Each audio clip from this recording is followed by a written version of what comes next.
I never imagined that the people I loved most, my own family, could betray me so completely.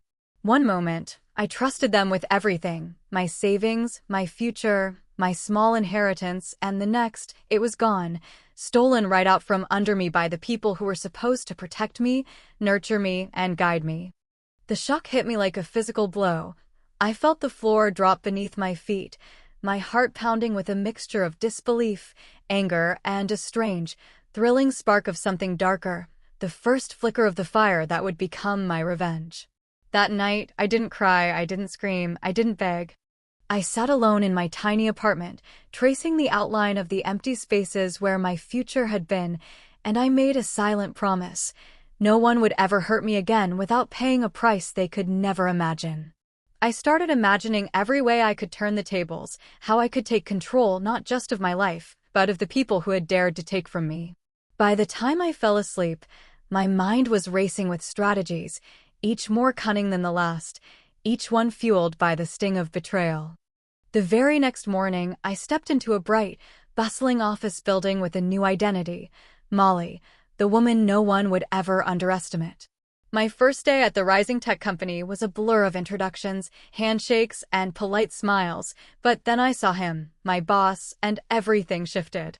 He was tall, sharply dressed, his presence commanding, and somehow magnetic, his eyes assessing, almost daring me to meet them. The first spark was instantaneous. My pulse raced, not just from nervousness, but from a dangerous thrill I hadn't expected. The air between us vibrated, subtle, electric, a tension that was as professional as it was personal. Over the next few days, every interaction with him felt like a game. He would critique my work with precision that stung, yet I found myself secretly admiring the intelligence behind his every word. Our eyes would linger in moments that seemed innocent, but carried a charge I couldn't ignore. A brush of hands, a fleeting smile, small, almost imperceptible, yet enough to awaken a heady mix of desire and curiosity within me. Then, 3 months in, it happened, a question, casual in tone, that carried the weight of challenge, and he asked me out. I accepted, knowing I had to keep one eye on my heart while the other never left the boardroom. What no one knew, and what I kept carefully hidden, was that while he thought he was charming me, I was studying him, observing every habit, every weakness, every subtle tell of arrogance or insecurity. Our relationship began to intertwine with my work, each moment of intimacy doubling as a lesson in control, a touch, a whisper, a lingering glance, each one teaching me how to use desire as a tool, a distraction, a way to make people underestimate me while I quietly gathered the power I needed. I started to contribute ideas that were bold, innovative, and potentially revolutionary, submitting patents and project proposals in my own name, careful to preserve evidence of my genius, even as the company, and he, reaped the public accolades. The tension was intoxicating. Passion and strategy danced together in a dangerous rhythm, my mind always calculating, my body responding, a blend that no one around me could see or predict. Every challenge at work, every late-night meeting, every moment where I felt him lean closer than he should, only strengthened my resolve. I thrived under pressure, fueled by a secret, delicious knowledge that I was slowly becoming indispensable, that the credit he took for our successes was just a thin veneer over what truly belonged to me. And yet, even in these moments of triumph, little hints began to surface, small lies, missed calls, a fleeting look that didn't match his words, tiny cracks in a seemingly perfect facade. My intuition sharpened. I knew the story I was being told wasn't the full truth, and I promised myself I would uncover every layer before anyone had the chance to see me falter. Every interaction, every subtle flirtation, every private conversation became a lesson in manipulation. I learned to give just enough to intrigue, just enough to seduce, while keeping my real plans shielded and protected.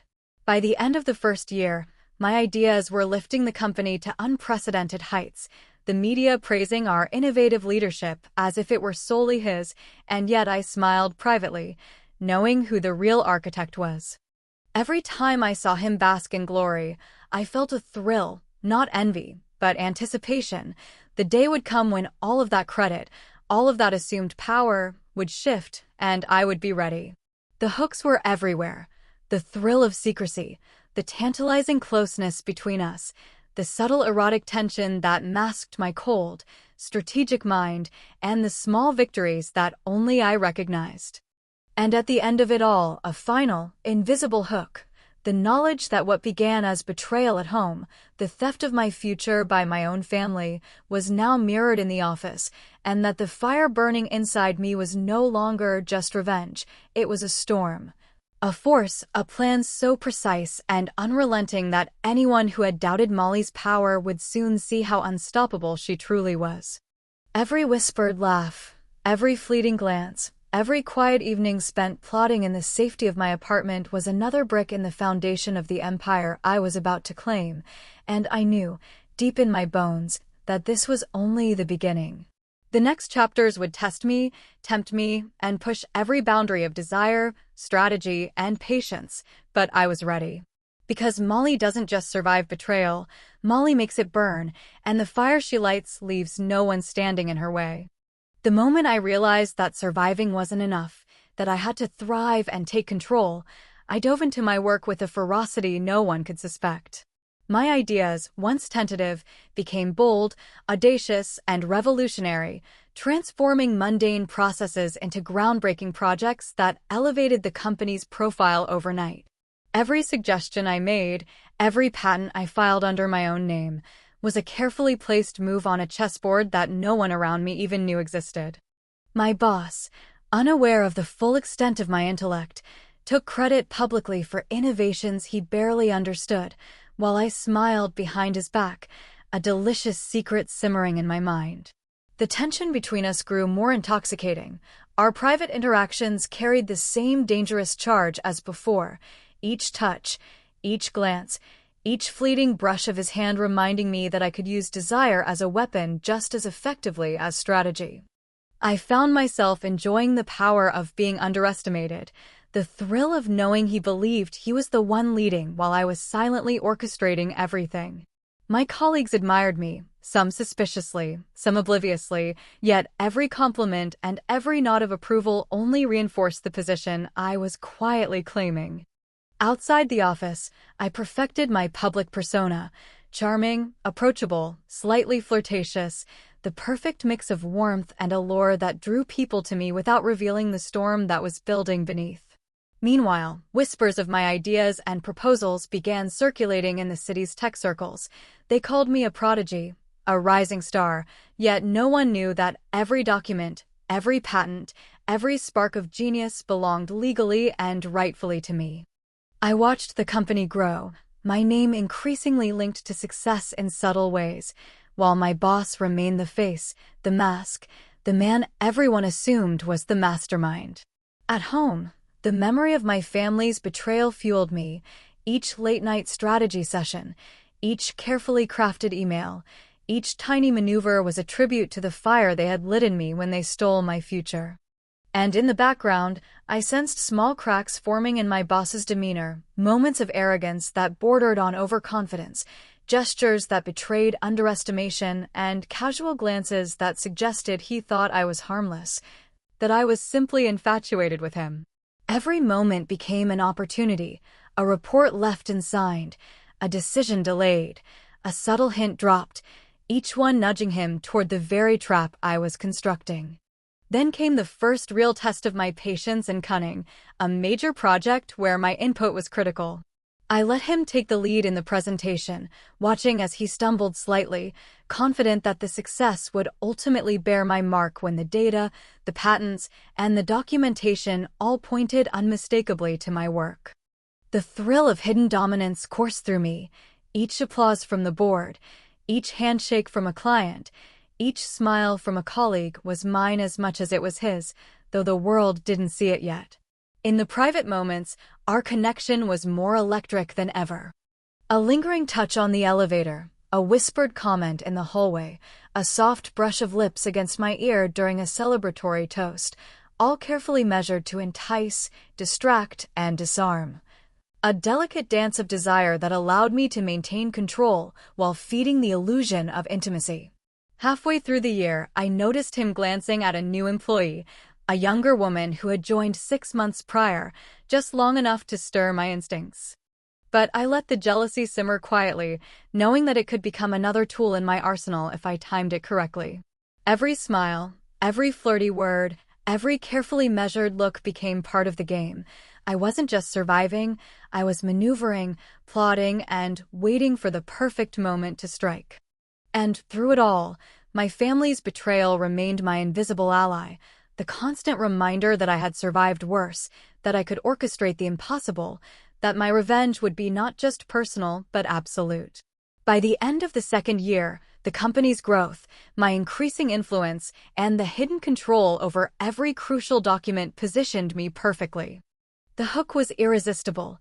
He still believed he was untouchable, the boss, the man everyone adored, while in reality, I held every thread of power. The tension, the desire, the intellectual dominance, all of it combined into a potent, intoxicating mix that left me ready for the next phase. The ultimate plan was forming, precise and ruthless, and as I looked in the mirror one evening, tracing the curve of my lips and the fire in my eyes, I whispered silently to myself, soon, everyone who betrayed me will see exactly who Molly is. And it won't be pretty. I should have seen the signs earlier, the subtle glances, the hushed whispers, the sudden late nights he claimed were work, but nothing could have prepared me for the cold, crushing truth. My boss, the man I trusted, the one I had given my heart and intellect to, had been cheating on me for months with a new employee who had arrived 6 months ago. The revelation hit like a thunderbolt.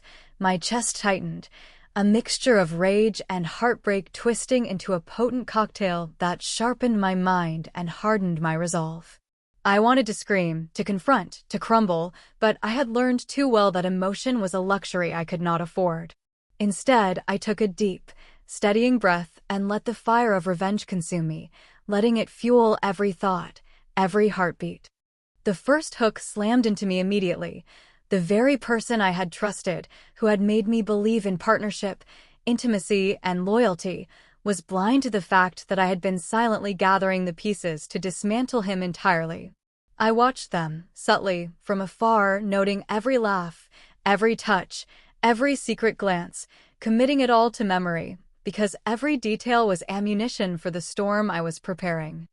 And then came the delicious irony. While he thought he was enjoying triumph and passion in secret, I was meticulously building leverage, securing every document, every patent, every project that bore my genius, ready to turn them into the ultimate weapon.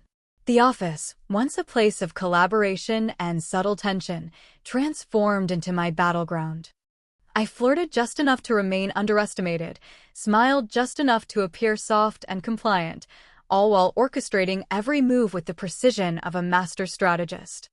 Each day brought new challenges, client meetings where I subtly redirected credit toward myself, internal discussions where my suggestions subtly undermined his authority, and private moments charged with tension, flirtation, and a barely restrained heat that reminded me that desire could be as powerful as intellect when wielded correctly. The middle hook hit hard. I realized that he wasn't just underestimating me, he was flirting with his downfall, blinded by arrogance, by lust, by the belief that I was naive or emotionally compromised. Every casual touch from him became a double-edged sword, every whispered word in private a tool to manipulate perception, while I carefully gathered evidence and control, watching the perfect moment for execution take shape in my mind. My nights were spent reviewing contracts, memorizing signatures, noting patterns, and quietly building a fortress of legal and strategic advantage around myself, while during the day I maintained the illusion of a woman in love, a devoted partner, a clever subordinate. The tension between passion and calculation became intoxicating, a glance, a touch, a shared laugh, all designed to mask the storm raging beneath. And as I watched him grow complacent, thinking that his secret passion affair would never intersect with my growing power, I felt the heady rush of inevitability. His fall was coming, and there would be no warning, no chance for redemption. Only the satisfaction of seeing justice, of seeing every betrayal, repay itself in full. The final hook for this part was the thought that burned brighter than any desire for revenge. I had survived betrayal at home, endured deception at work, and mastered the art of concealment and strategy. Soon, everything he believed was untouchable would crumble beneath the weight of my intellect, my preparation, and my patience. By the time the next move was made, Molly would no longer be underestimated, no longer dismissed, no longer the one who was wronged. And just as I felt the heat of anticipation rising in my veins, a shiver of thrill ran through me, because in that moment, desire, power, and revenge had fused into a single, unstoppable force, and the world had no idea what was coming next. The taste of betrayal had transformed into a steady, burning hunger for justice, and I knew that patience would be my greatest ally as I prepared to strike. But the first attempts were far from perfect.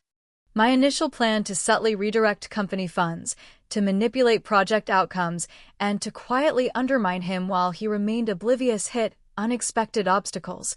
A miscalculated meeting, a report that didn't land as intended, a colleague who noticed just enough to raise a faint suspicion, though not enough to reveal my hand. I had to adapt, recalibrate, and maintain the illusion of devotion, all while keeping my mind razor-sharp and my desires in check. The hooks began immediately, the thrill of almost being discovered, the sharp pulse of knowing he still underestimated me, and the intoxicating tension every time he leaned in too close, whispered a word that brushed against my ear, or let a hand linger just long enough to remind me that I could manipulate not only his trust, but also the simmering desire that clouded his judgment. My second plan, involving the strategic alignment of a high-profile contract to secure my patents and evidence, seemed flawless on paper but faltered in execution, leaving me both frustrated and exhilarated. The stakes were higher, the risks more dangerous, and yet the knowledge that I was learning, refining, and becoming unstoppable surged through me. During these weeks, our private encounters were a mixture of dangerously charged proximity and intellectual gamesmanship. Each glance, each slight touch, each whispered compliment became part of my arsenal, a way to maintain control, to distract, to keep him blind to the reality of my growing dominance. I let him believe that my mind was preoccupied with affection, that my focus was on pleasure and loyalty, when in truth every smile, every flirtatious gesture, every subtle sigh was a mask that hid the meticulous calculations I was making, ensuring that the eventual fall would be complete, irreversible, and devastating. The middle hook hit me like a shock of electricity when I realized that the very arrogance that had blinded him to my brilliance was now amplifying my advantage. He still thought I was in love, still thought I was vulnerable, still thought that he held the power. And every small misstep I allowed him to make only tightened the noose around his reputation and control. I took deliberate pauses, letting him grow complacent, letting him trust in illusions I had carefully constructed, while all the while I gathered allies in the background, quietly ensuring that when the time came, support would be on my side and resistance minimal. Each evening, I meticulously reviewed my strategy, revisited contracts, double-checked every document, and silently celebrated the minor victories that no one else could see. A signature obtained, a subtle nudge that altered a decision, a misdirected assumption that worked perfectly in my favor. The tension between desire and intellect, passion and strategy, never waned. The flirtation, the lingering touches, and whispered jokes all served the purpose of keeping him enthralled and blind to the fact that every move he made was feeding my ultimate plan. And as I walked home one night, heart racing from both excitement and suppressed passion, I felt the first whispers of triumph. The final hook of this part crystallized in my mind. Though the first and second plans had been imperfect, they were essential lessons, refining my approach, sharpening my mind, and heightening the anticipation for the final strike. He still believed he was untouchable, still trusted that his charm and position were enough to keep him safe, but he had no idea that every failure, every miscalculation, every subtle display of my power was building toward an unstoppable avalanche. And in that moment, I whispered to myself, my lips barely brushing the cool night air, "Patience, Molly. The fall is coming, and this time it will be absolute. The moment had come, the one I had been preparing for over 2 long years, fueled by betrayal, heartbreak, and the cold, calculated fire of revenge. I had everything I needed: patents and ideas legally mine, documents strategically placed, and my boss's arrogance blinding him to the storm he could not see coming. The first hook slammed from the start. The thrill of watching him strut through the office, confident, unknowing, completely unaware that every move he had made for the past 6 months, every glance at the new employee, every miscalculated assumption, was leading him straight into my hands. I approached him with a smile that masked the storm inside me, handing over the routine documents for signature, each page a silent declaration of power, each line of text a trap. He signed them without a second thought, his trust in his own perceived superiority sealing his fate, and in that single moment, the balance of control shifted irrevocably. The exhilaration surged through me, almost dizzying in its intensity, the knowledge that all the power he had believed he possessed, all the accolades, all the illusions, were now mine. Meanwhile, his young lover, the one who had captivated him with flirtation and greed, sensed the subtle shift in fortune, the quiet realignment of power, and her loyalty crumbled instantly when she realized that wealth, influence, and status had moved out of reach. She left him without a word, her intentions always transparent. She had been with him only for the money, the allure, the superficial promises of security, and now that they were gone, so was she. The middle hook heightened the tension. I watched the once mighty man, my former lover, crumble before me, his colleagues seeing him for what he truly was, a fool blinded by desire and arrogance, a man who underestimated the brilliance, patience, and cunning of the woman he thought he could control. Every detail, every smile, every gesture he had made to seduce, to manipulate, to dominate, now worked against him. I felt a rush of satisfaction that was almost erotic in its intensity, the heady, intoxicating mix of power, triumph, and the subtle thrill that comes from watching someone utterly unprepared for the consequences of their betrayal. The final moments unfolded with breathtaking clarity. My family, the ones who had once stolen from me, now powerless to interfere, witnessed my rise and his fall. The office buzzed with whispers of admiration for me, recognition for the genius they had long attributed to him, and a quiet, unspoken respect for the woman who had orchestrated it all. The ultimate hook crystallized in the shiver-inducing realization that I had orchestrated every detail perfectly, every nuance, every subtle maneuver executed with precision, leaving him alone, defeated, and stripped of everything he had held dear. And as I leaned back, feeling the fire of victory coursing through my veins, I allowed myself a fleeting, private smile, one that held both triumph and desire, the culmination of every passion, every plan, every whispered strategy one had nurtured in secret. He had betrayed me, underestimated me, and believed he could outsmart me, but now he was left with nothing, no company, no influence, no lover, no pride. And me? I stood at the pinnacle, a woman transformed, a force unstoppable, every ounce of betrayal turned into power, every slight repaid with exquisite precision, and in the soft glow of my office lights, I whispered silently to myself, "This is what it means to survive, to rise, and to conquer."